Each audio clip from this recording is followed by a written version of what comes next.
Welcome everyone, it's Chobra. So last night as I was struggling to beat some of the bosses on Clair Obscure Expedition 33 on stream, Riot actually released two pretty big pieces of news relating to Valorant. So one's going to be the patch notes for the upcoming patch 10.08 with some pretty big changes to both, just game systems and also, of course, game balance.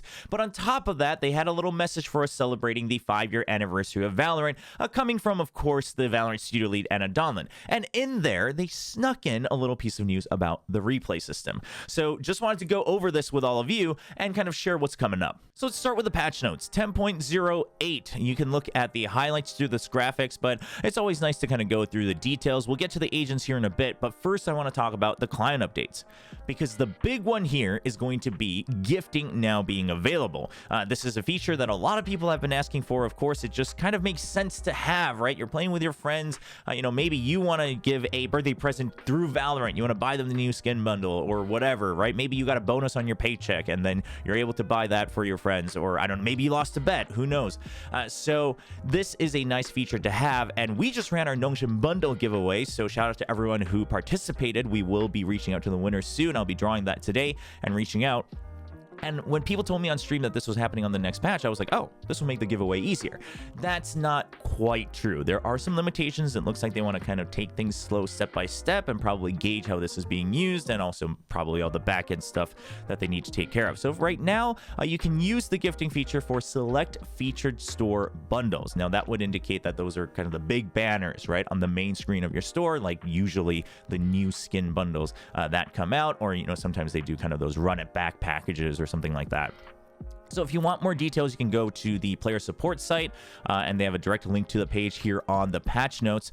And forewarning, there's a flashbang here because the page is completely in light mode. But if you go there, they tell you, all right, here's what needs to be done. Obviously, there are limitations to make sure that there's no kind of whatever trading back and forth and things like that. So both accounts have to have a certain minimum level, and then you also have to have been friends for at least 1 week. So this is going to make sure that there is some limitation. These are all just kind of common limitations to make sure that there are some safety checks in place.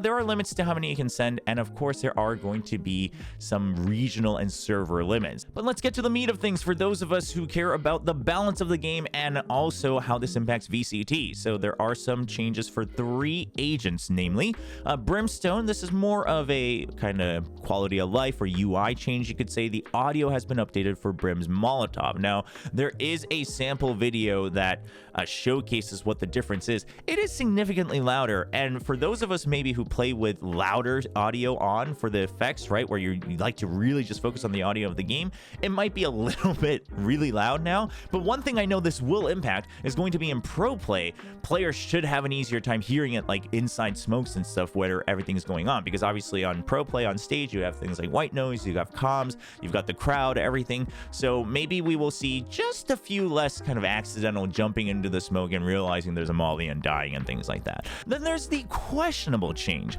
Astra. And so this is a part of our ongoing efforts to reduce ability power creep. Most non-ultimate concusses are 3.5 seconds, so we're changing Astra's Nova Pulse to match the typical duration.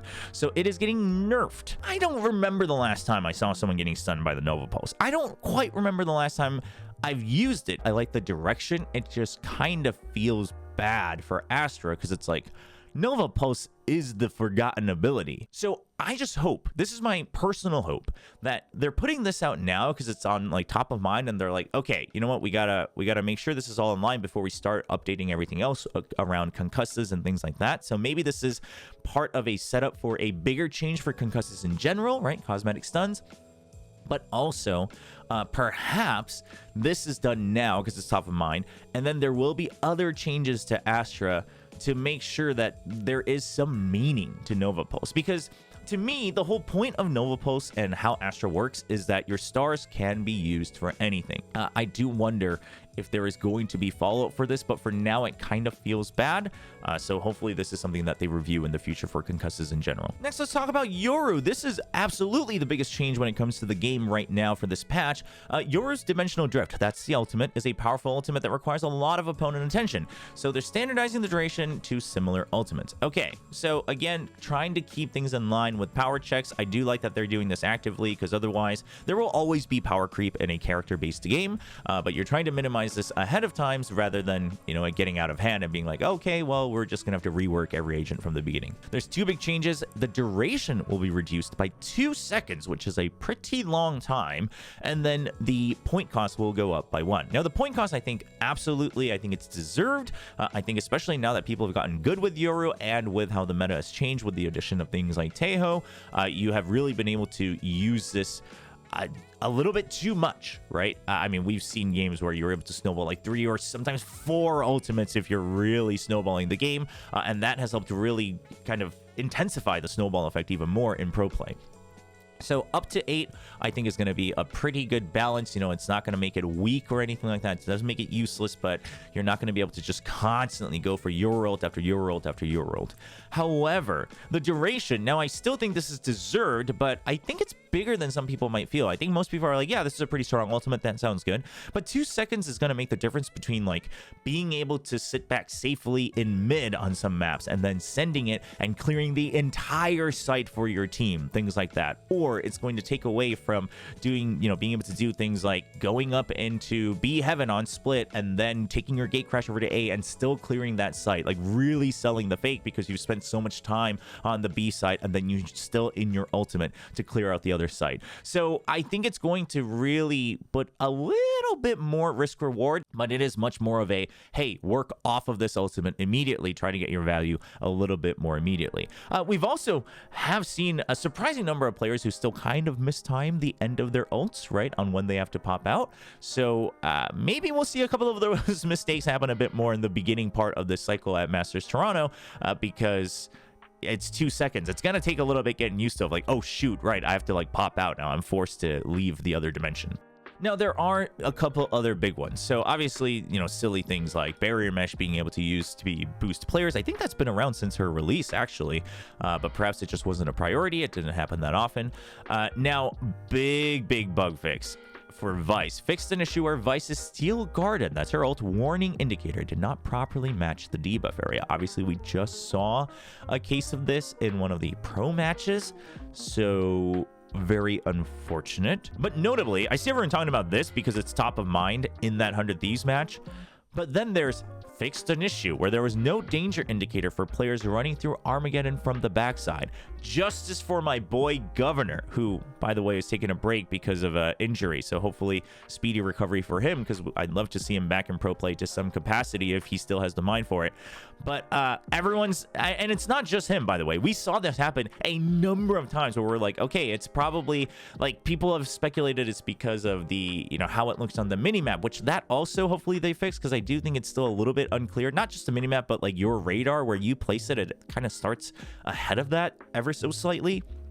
But then the danger indicator specifically wasn't showing when you are running in from the backside, so when you were following the Armageddon, which would indicate why so many pro players actually died to this, usually their own or their teammates, because they're trying to follow and re-clear as fast as possible, and it doesn't show you the danger indicator. So this was a very real thing as well. So I think both of these being fixed is huge. It means a lot for pro play, of course, your own ranked games as well, but also we just, you know, them being transparent and saying like, yeah, this is a bug, so we fixed it.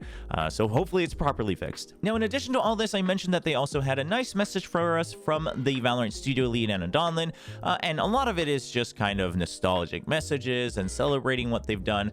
Some of it is really just them saying like, hey, we are listening, which, you know, you can say that it's empty, but I do think it's a good gesture, especially with some of the conversations around like power creep and, you know, it's too util heavy. And I think, you know, a lot of people kind of bringing back the old messages that Riot had about, hey, whatever happened to like tactical precise gameplay, or gunplay rather, all of that. So Anna kind of references some of those where she just says like, hey, you know, we started off with this idea about what Valorant was supposed to be, and then it got hard with, you know, extra agents, but hey, we hear you, we are working on it, it's difficult, but what we are grinding through it. But I think it's just a nice gesture. But on top of that, the big one that they hid in this video is a little hint about the replay system. Of other stuff.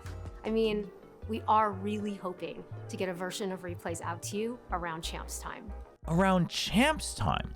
Okay, so to me, obviously we don't want to speculate too much, but this can only mean two different things. Either it's going to be released like announced at Champs, and I don't know, maybe they have some content pieces around it, or it'll be released right after. Because I don't know if you would really release it right before Champs, because you're probably focusing everything on Champs. Like if there's going to be bugs that happen, I'm sure of it. I don't know if you want to really kind of deviate your focus. Obviously, it's different teams, but just overall the in-company focus and where you're putting out fires, things like that. So I am curious, but somewhere around end of year is basically what they're saying. Now, here's my question though: will replay packs be a thing? Right? I'm gonna assume not, unfortunately. But my gosh, if we can get replays for pro games, that would be so good. Replays for pro games would be so good for analysts, for coaching, etc. Now, I guess you could also argue like, well, now they see everything, etc. But it's not like you're getting the comms. So at the end of the day, I think if you're a good enough coach and analyst, you're looking at the minimap and you're figuring out all the movement already anyway. But this just makes things easier, right? You can also just adjust things like, okay, did they see through, a crack in that smoke or not? Things like that. So it's not just for that, but for all of us who make content around pro games as well, that would be intense. But also, I just want to note that replays, one thing that I think replays will do, and I think this is good timing for Valorant given the trend on how just overall Valorant has gotten and Valorant content has gotten, is that it should help just casual content creation as well. Content for the mass audience is going to get a lot better once you have replays, because now you can make things a lot easier without always having to have a recording on and things like that. So even people maybe who don't have the capabilities to always have everything ready, and then on top of that, you can also just set things up. You can you can always make sure you just kind of note down the rounds and go back. You can take it from different people's POVs now, a lot easier. So I think this is going to be huge for the game, not just for like competition and for those people that want to improve, because I think that is, to be honest, the minority. But I think overall for content, etc., revolving around Valorant to continue to grow the community, I think it'll be a huge change as well. So let me know down in the comments below what you're most excited about when it comes to the replay system. And of course, if you enjoyed the video, please leave a like and consider subscribing to the channel so you can always get more content immediately as it drops here on our channel. That's going to be it for this one. I'll see you all next time.